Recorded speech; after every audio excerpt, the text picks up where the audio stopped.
Outre l'extase prophétique, le rêve était pour les anciens une autre forme de dialogue avec les dieux. Dans l'Antiquité, on ne rêvait pas comme on rêve aujourd'hui. Non seulement les interprétations données étaient différentes, mais l'expérience onirique elle-même était autre.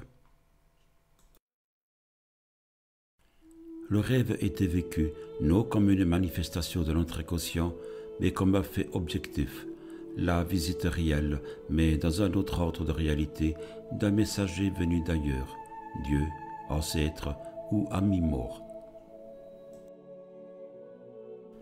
Certains rêves, très fréquents dans l'Antiquité, ont disparu aujourd'hui.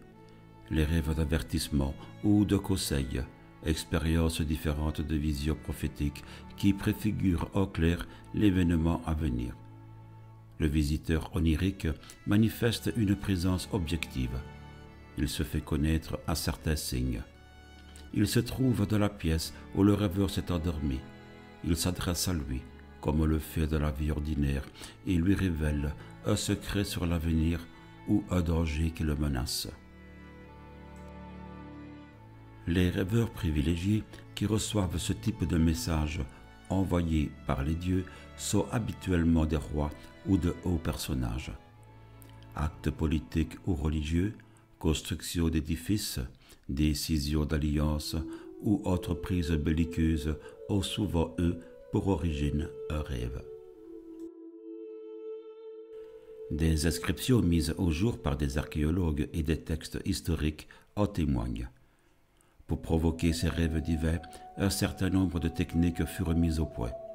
L'isolement, prière, jeûne, sommeil sur la peau d'un animal sacrifié et surtout incubation, sommeil dans un lieu consacré aux dieux ou près de la tombe des ancêtres, que les Égyptiens pratiquaient depuis le XVe siècle avant Jésus-Christ. Des papyrus magiques, sortes de clés des songes, montrent que certaines de ces pratiques vont même jusqu'à l'automutilation, comme chez les Indiens d'Amérique, en s'amputant d'une phalange d'un doigt ou d'un orteil, en se coupant un morceau d'oreille, on est sûr de provoquer la venue d'un visiteur nocturne. Très rares, avant l'époque romaine, sont les traces de scepticisme à l'égard de Delphes, des prophéties en général et des rêves. L'Antiquité n'accepta jamais entièrement des explications rationnelles.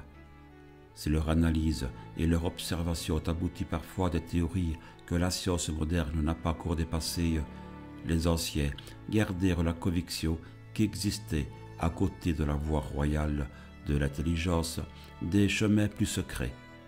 Sans doute avons-nous perdu aujourd'hui une certaine sensibilité qui ouvrait l'accès à l'invisible, si présent aux hommes de l'Antiquité. L'ethnologue Jean Servier rapporte à ce propos une tradition encore en vigueur pendant les labours en Méditerranée orientale. Pendant le tracé du premier sillon, le laboureur doit rester silencieux. Il ne peut se retourner ni revenir sur ses pas. Des forces invisibles sont présentes qui pourraient être blessées d'un mot prononcé à la légère ou s'irriter d'avoir été aperçues à la dérobée par-dessus l'épaule. Cet exemple d'interdit peut nous faire comprendre quelle était la mentalité des gens pour qui les dieux étaient si proches. Les Romains, peuple ayant le goût de l'efficacité, entretenaient avec leurs dieux des rapports d'utilité pratique. Point d'élan d'amour ni d'admiration, il fallait ou apaiser leur colère ou obtenir d'eux protection et secours.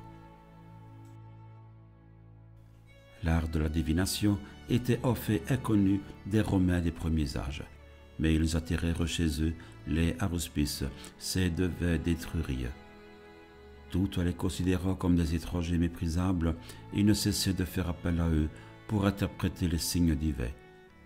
Les prodiges par lesquels les divinités manifestaient leur courroux ou signalaient un danger à venir.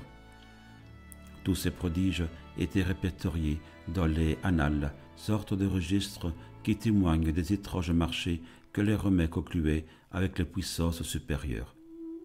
éruptions volcaniques, ouragans, foudres, pluies de pierres, incendies, peste, entrée de loups dans la ville étaient considérés comme des signes divins.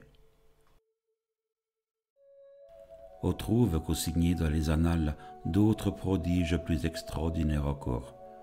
La naissance d'un monstre hermaphrodite, un bœuf qui parle, le changement de sexe d'un animal ou des lingots d'or rongés par les rats dans le temple de Jupiter.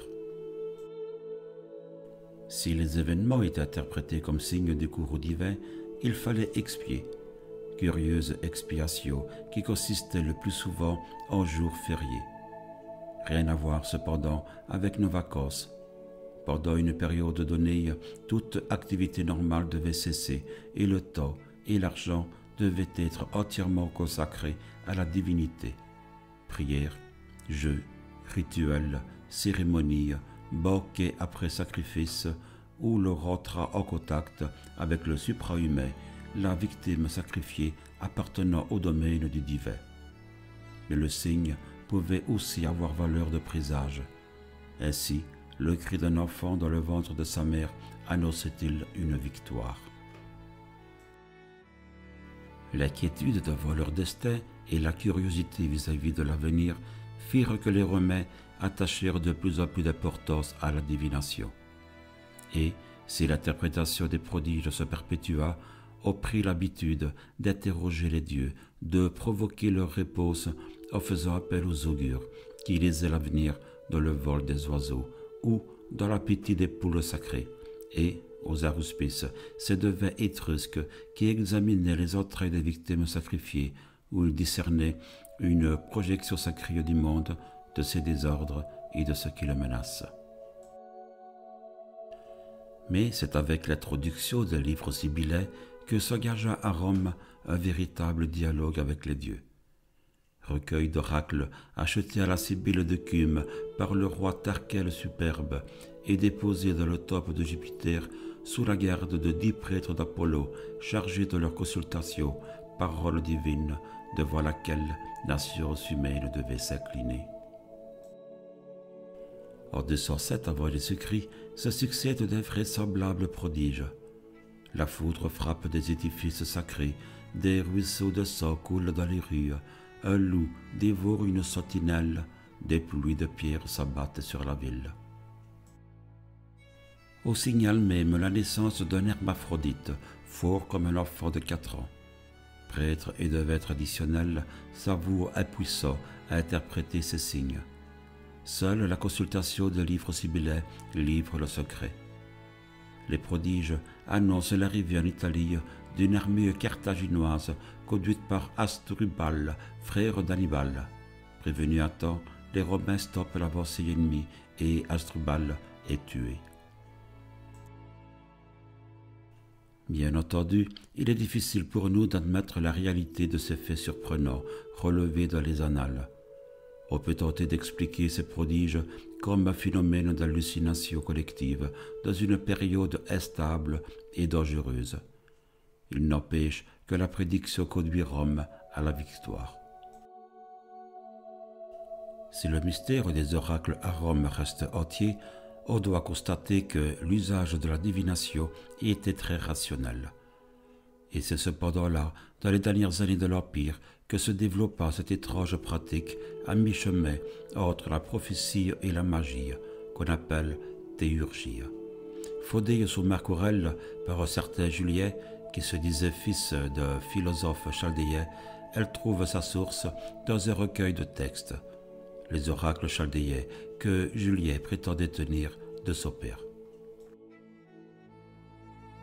Ces textes, dont le ton bizarre et empoulé, la pensée obscure et les incohérences faussaugées aux déclarations faites par les spirites modernes en état de transe, seraient, selon les historiens, la transcription en vers des propos d'un médium visionnaire. Julien et son père donnèrent naissance à des légendes où il apparaissait comme de véritables sorciers, faiseurs de miracles, faiseurs de pluie, commandant aux éléments, jetant des sorts, faisant apparaître des dieux et détachant les âmes du corps. On retrouve là un écho des traditions chamaniques d'Asie centrale.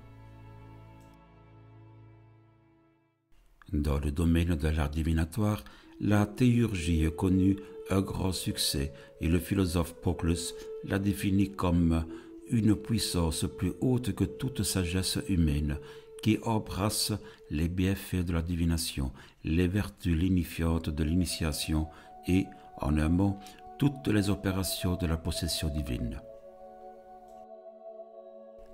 On se réunit alors au cercle médiumnique privé pour des séances au cours desquelles un médium est possédé par un dieu ou un être défunt. Un rituel de purification, comme dans le cas des oracles officiels, précède la séance. Opérateurs et médiums sont purifiés par l'eau et par le feu. Ils portent des vêtements spéciaux et des guirlandes qui rappellent le laurier delphique. 2 types de transes sont décrites par les témoins, avec ou sans perte de conscience totale. Insensibilité au feu, changement de voix, agitation spasmodique pouvant conduire à la convulsion, tous ces symptômes font songer à la pythie ou au délire des médiums d'aujourd'hui. Par la bouche du médium, les dieux révèlent le passé et l'avenir. Cependant, très caractéristique de la théurgie, si l'on en croit les témoignages, ils manifestaient physiquement leur présence. En effet, au cours de la transe extatique, le corps du médium s'allonge ou se gonfle, s'élève dans les airs, des apparitions flamboyantes y rentrent ou en sortent, des visions lumineuses scintillent dans l'obscurité. Un autre moyen utilisé par les adeptes de la théurgie pour communiquer avec les dieux fut celui des images oraculaires. Dans les statuettes magiques, on enferme l'esprit divin sous la forme d'éléments naturels qui lui sont attribués. Plantes, pierres précieuses, parfums, ou, plus curieusement, en prononçant des noms transmis secrètement et qui désignent cet esprit. Loin des grandes consultations publiques de Delphes et des grandes cérémonies d'expiation à Rome, on découvre là une tradition plus secrète de divination ésotérique qui, avec le développement du christianisme, passa dans le domaine des alchimistes et des sorciers et tomba sur le coup d'accusations de pratiques démoniaques. En 1326, une bulle du pape Jean XXII dénonce ceux qui, par magie, emprisonnent des démons dans des images et d'autres objets, les interrogent et en obtiennent des réponses. Ce long dialogue avec l'invisible s'est interrompu. Quand, au IIIe siècle de l'ère chrétienne, l'empereur Julien, en réaction contre le christianisme, voulut restaurer le sanctuaire de Delphes et entendre à nouveau la voix des anciens dieux, l'oracle ne put prédire que son propre silence. Annoncez-le au roi, il a croulé au sol le superbe édifice. Apollo ne possède même plus une cabane, plus de laurier prophétique, et la source est muette, l'aude éloquente elle-même n'est plus. Le destin des dieux, se taire et garder leur secret.